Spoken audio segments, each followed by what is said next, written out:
Hi, this is Manjula Narayan, books editor, Hindustan Times, and I'm with Deepa Narayan, who's written this wonderful book, Chup, Breaking the Silence about Indian Women. We just had a little session on the other side of Oxford bookstore, but because of the buffering issue, we decided to continue the conversation and. Well, there's lots to talk about this, and I mean, we can talk for days. But today is the most appropriate day since it's Women's Day. And so, Deepa, talk about how, you spoke about, interviewing so many women and men to arrive at the findings that you have in this book. But talk about how it affects, all this conditioning within families, and the traumas that we go through and we discount. Every Indian woman I know, has been grabbed on the street or whatever, and it makes you enraged. But you just move on, because what can you do? I mean, you can beat some people, but you can't keep doing it all the time. So all this continuous, assaulting, how does it change our behavior, within our families, at work?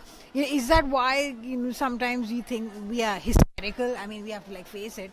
Is that one of the results of this sort of continuous assault?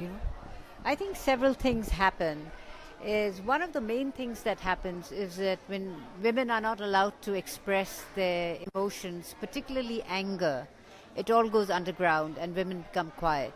In fact, depression rates in women in India are 50% higher than that of men. If you look at suicide rates, so it has serious implications. If you look at suicide rates, the single highest group is housewives, and around age 30, 33, when the children start to come.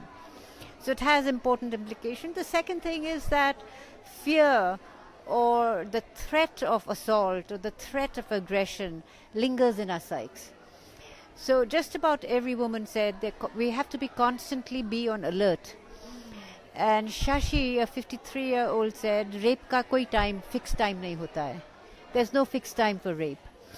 So it's, in a sense, it's as if women are like a country that's constantly alert against terrorism. The signal is always red.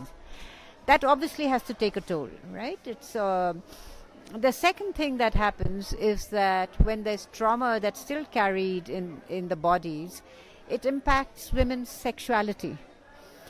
And even though in the book I say that sex before marriage and outside of marriage has become quite common, casual sex has become quite common, and every woman said sexual desire is a human right. Sexuality itself becomes quite complex because very few women have the luxury of having been heard that they've been molested, and very few women have had access to psychologists, listening groups, women's groups, or any sort of therapy. So it's important for, obviously, women do the best they can to forget it and bury it and move on. But that trauma is still carried in society. So it's like a wound. If you have a wounded leg, you'll keep walking, but it's not the same ease of walking and playing or running as if your wound had healed. So it's something that we just carry and endure, and that has an effect on our in the way we behave, I guess. Our relationships with men, our relationship with our partners, with our husbands, and I think with all men.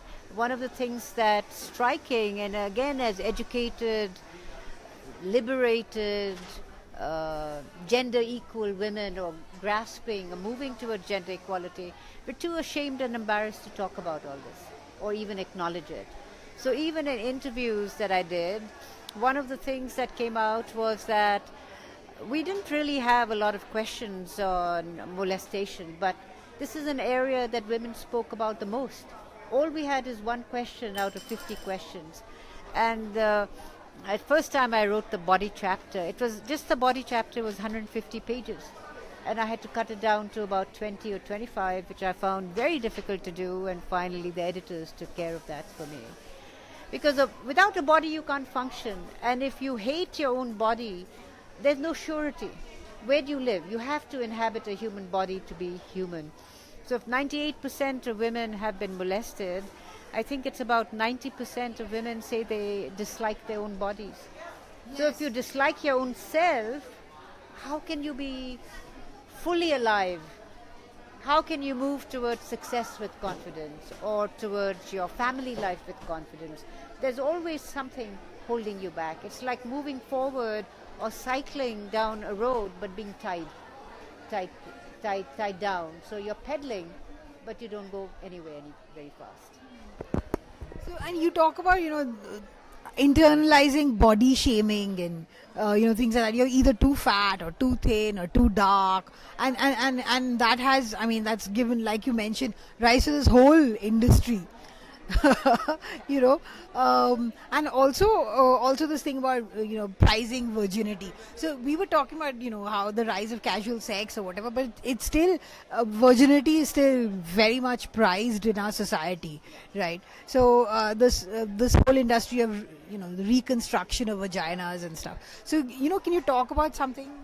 Yeah, I think it's very interesting. It's actually a more confusing time than earlier generations, because the expectation is that women should be free in their bodies. But given the history of sexual molestation and the history of something is wrong with your body, or the women's body gets you into trouble, sexuality or the sexual experience can be quite troublesome, or not lead to women really owning and expressing their own sexuality. Even consent is problematic, because women are trained to be pleasers, right? And women are actually trained not to say no. Part of serving others and making others happy is that no becomes a bad word. Yes. So women say that they hurt him by saying exactly. Exactly, and they avoid conflict. So they said, if we feel that he's going to make trouble, we say yes, to avoid the drama, to avoid the discomfort of conflict. So, in fact, women don't use the word conflict. They're so conflict averse that they don't even use the word conflict. They use the word emotional drama most of the time. So, when you train not to say no, even consent becomes quite a difficult issue. And women said who enjoy sex, 25-year-olds, and are exploring their sexuality, at the end of it, they would say very quietly, it's easier to give in to have sex with my boyfriend than to say no. So we need to work through not just consent, but equality, safety, respect within the sexual relationship as well. So, it's because of all this, do you think the effect that it has on us as professional women? You mentioned about how women don't speak out and try to perfect their projects, while men, whether they've done a good job, they've done a good job or not, they will say, maine ye kiya, and it could be crap, but they're out there and they're confident about it, but we aren't like that. We like labor, and in the end it doesn't matter, that labor, because people have gotten ahead, so talk about that. It's actually, if it wasn't sad, it's quite hilarious that that basically the research shows the following, that it's confidence that really matters in getting ahead, and not so much competence. And women are filled with self-doubt, whereas men are more confident. And women say कि उसको कुछ भी नहीं आता फिर भी बोल देगा. And I think 100 times before I raise my hand. And so the men get ahead. Then the other thing is that from the head of the IMF, Christian Lagarde, to the women I spoke to, women over-prepare. And in that over-preparation, it's not only that they over-prepare, they want to be perfect. And by the time they come out, the train has left the station. So I found that even in my own researchers, after I told this particular woman that I need to hear from you every day, she just wouldn't send me anything. I'd asked her to prepare summaries of report, and I finally got ready to fire her And she said, no, ma'am, I want to be perfect. I don't want you to think I'm stupid. So I keep changing and I keep changing. And then, don't worry, you don't need to pay me, but my job has to be perfect. So what is she doing? She's completely lost, right? She doesn't want the money. She doesn't want to do anything. She becomes so risk averse that women, and we as women, miss the boat. So it's no surprise then that there are very few women at senior levels. At mid-managers, they sort of top out because of this inability to take a risk, to speak up. But it's not just women's fault. When women speak up, they are sort of slammed down by men and either ignored or made fun of. And so then women becomes even more averse, and the research shows that as the higher you rise, the fewer the women there are at those levels. And so when you're the only woman at a board meeting, generally women are more hesitant to speak up.